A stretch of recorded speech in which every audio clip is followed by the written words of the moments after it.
G'day, I'm David, and this week we're road testing the Haval H6, and the model we've got is the GT.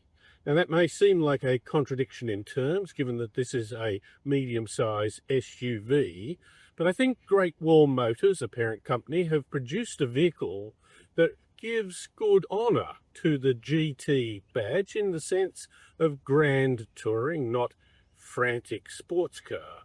And so let's have a look at the external, the internal, the features, and what it drives like on the road. The other models of the H6 Haval are more conservative in the look. They have a very clear, neat grille all the way up, but it's not too outstanding. The GT version they have here has more aggressive lines, particularly with a stronger point here, a strong grille, some carbon fibre looking stuff here, and around the edges just a little bit more angular. It still has these narrow lights. I think the overall look of it, with a little bit of a dent in here, is more aggressive. Not over aggressive, but it looks rather good. It's a 4.7 metres long, bit more. It has 55 profile tyres, the red brake calipers to make it look pretty good. Down here on the side, it's got this little wing, which I presume has value for aerodynamics in channeling the air off. I don't fully understand that why. It is, of course, a plug-in hybrid, and it's got some DC charging, and that's really helpful because it's got a big battery. It's got a 35, I think it is, kilowatt hour battery. That's big. It was nearly as big as some electric vehicles some time ago. In the back, again, I think it looks rather distinctive. Look at the use of this carbon fibre look here, and the lights with some clear, bold logos of who owns it, what it is, and of course it's got, with a nice red mark, a GT. Now, it does have a petrol engine, so it does have some exhaust pipes down here, bit of diffuser look at the back. Perhaps those exhaust pipes are more excessive than the nature of the motor might indicate, but nonetheless. You like the little lights here, particular lights here? Isn't it things have changed in terms of lighting? Now let's have a look at the back.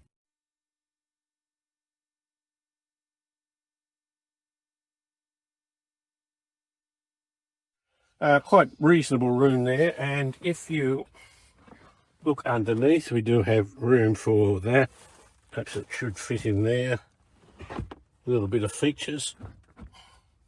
Neat package, all in all.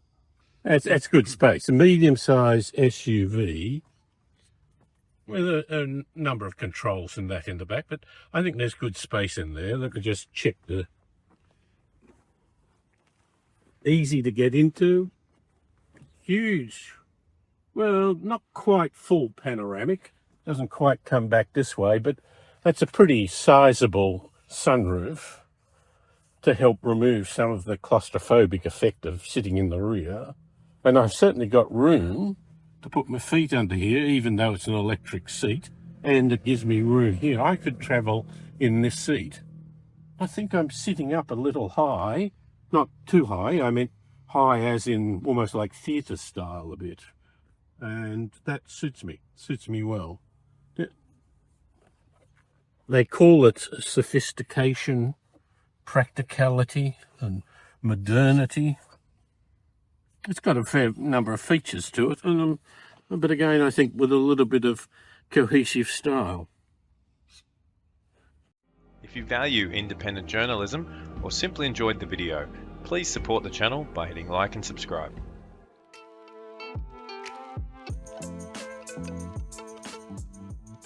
So here we are in the Haval H6 GT.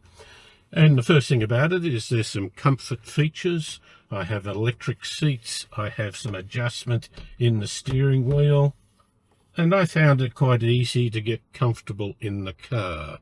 The layout gives me a big screen here that's 12.3 inches and just over 10 inches in front of me here, with a relatively simple layout. Sometimes the font size is a little small and you have to learn the layout to get familiar where things are, particularly if you start going to cruise control and so on.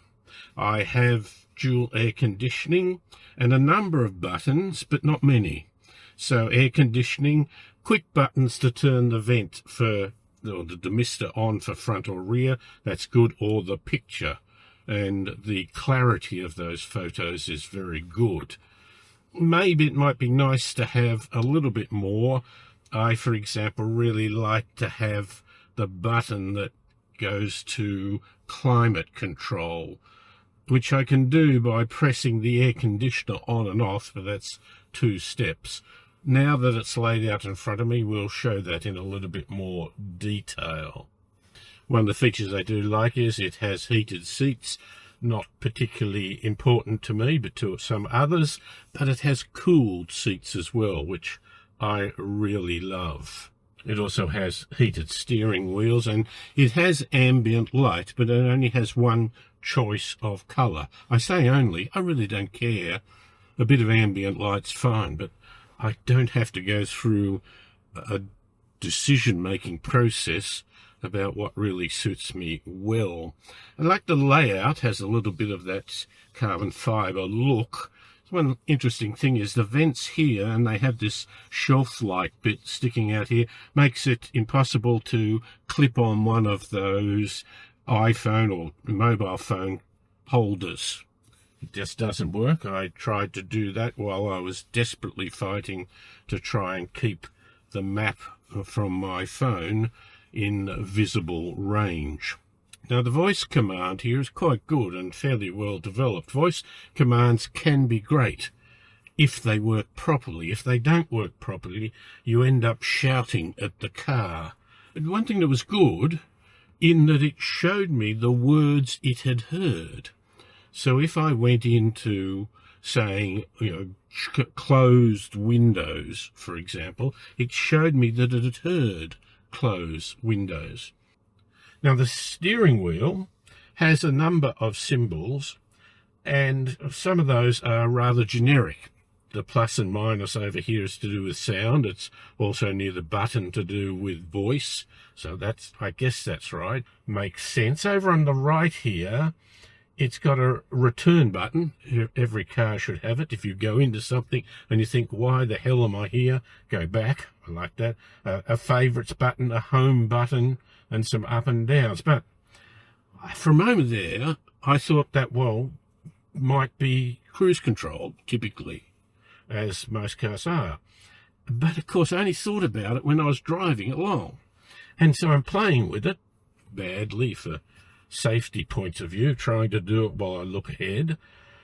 And it wasn't working. And, of course, it was sort of changing some things. But cruise control is on a separate stalk. I know that's fundamental, but when you jump into a car and go, you've really got to ask yourself the fundamental questions. How am I going to be using the car? Do I understand what it's needed?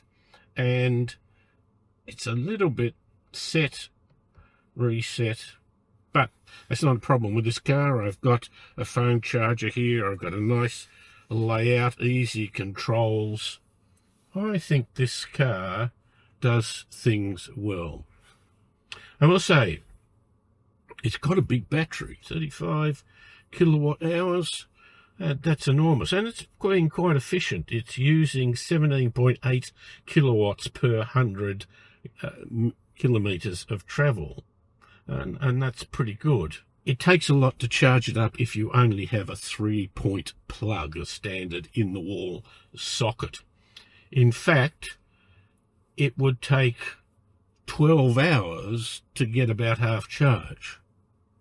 And last night I had it on for more than 12 hours. I think it said 13 would take it to charge it, and that was from about 50% to 100%. If the battery is full on charge, this is called the GT. it has that electric car immediate positive response. You know, I hopped out of a sporty internal combustion engine car, enjoyed driving it, but gee, I tell you what,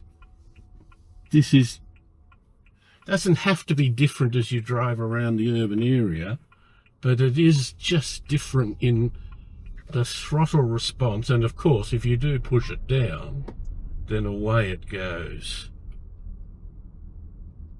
It's got a lot of information in front of me. It's got this digital dial that's telling me when I'm powering and when I'm not, when I'm regenerative power. The PR people describe this as a beautifully crafted interior that strikes the perfect balance between versatility and modern luxury. Now, the screen here is not the biggest you'll ever get, but it's pretty close, and it's certainly, I think, good enough. Temperature and that, I've really got to go through a couple of steps. I'd prefer just one step here. Now, in fact, I'd be quite happy to do that twice, because I can do it without having to keep looking. I can quickly find the spot, double click, and away I go. Might not be what they intended, but it works for me. See, again, these things aren't a bit cumbersome. Again, I prefer a dial, and I'm not wanting to do that. But the good thing is that it does have voice actuation. Hi, GWM. I'm here. Increase the driver's temperature by 2 degrees. You can see it. Okay, driver's side temperature is turned up by 2. It's still recording. And it says so. I don't know this yet. I have to learn it first. Quit? Well, call me if you need me. Oh. So quit is the word. So again, it's best to learn that while you're sitting playing with it rather than when you're driving.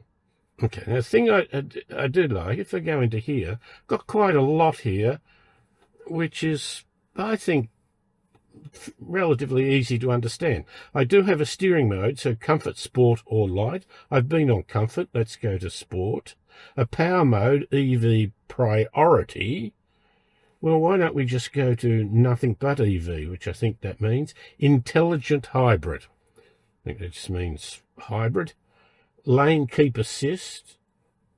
I think they just turn it now. Head up display. I seem to have lost that. What have I done? There we go. Head-up display has an interesting thing. It has the usual digital speed with a signpost recognition of what the actual speed limit is or what it's reading the speed to be.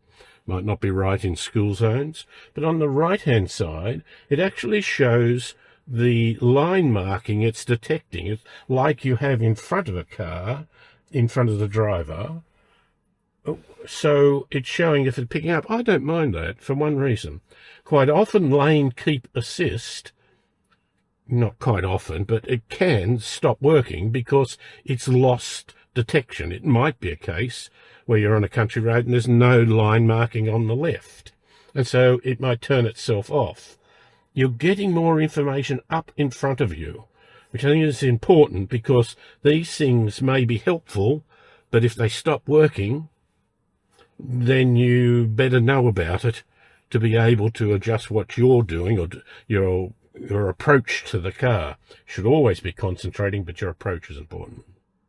Now, the driving mode here is interesting. This is a GT car with relatively performance-oriented on the bitumen, yet we have driving modes more than some of the standard H6 Havals. We have normal, eco, sport, snow, all-wheel drive, and mud. All-wheel drive, I think that means it locks it in rather than using it when it thinks it needs that. Snow, maybe, for the upmarket scent going up to the snowfields. There is a nice little container to hold your phone. Now, I said you can't put that for the standard clip-on thing to hold your iPhone. Some say it's not a good idea. Maybe it isn't, given that it's not held tightly in an accident. Something might fly around. Is this better, and does it give you the control you want? Not quite, but at least it holds it. If you hold it like this, it's invariably going to throw around. I do like that.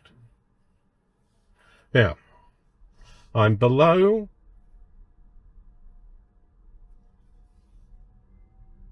20 kilometers an hour, and you can hear it's making a noise. It's telling people on the outside that I'm around.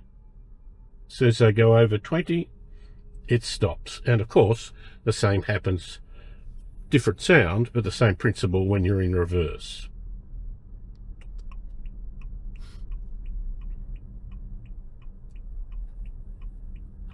I've gone to sport steering, and I'm only in an urban area, but it certainly is much firmer. There's still that little bit of feel at the beginning that says this is an electronic steering mechanism, as are most cars now. It beeped at me because I'm in 50k. Now, see, here the generic thing is, how do I make sure that I've turned on the lane keep assist?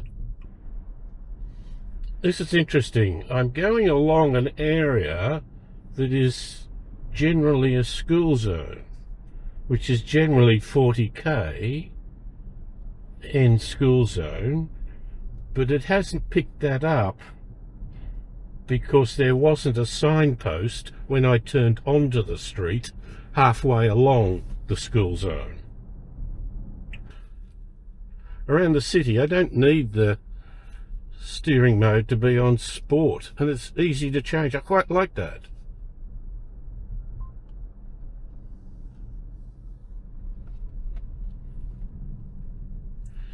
Can't say it's like an absolute sports car in its handling.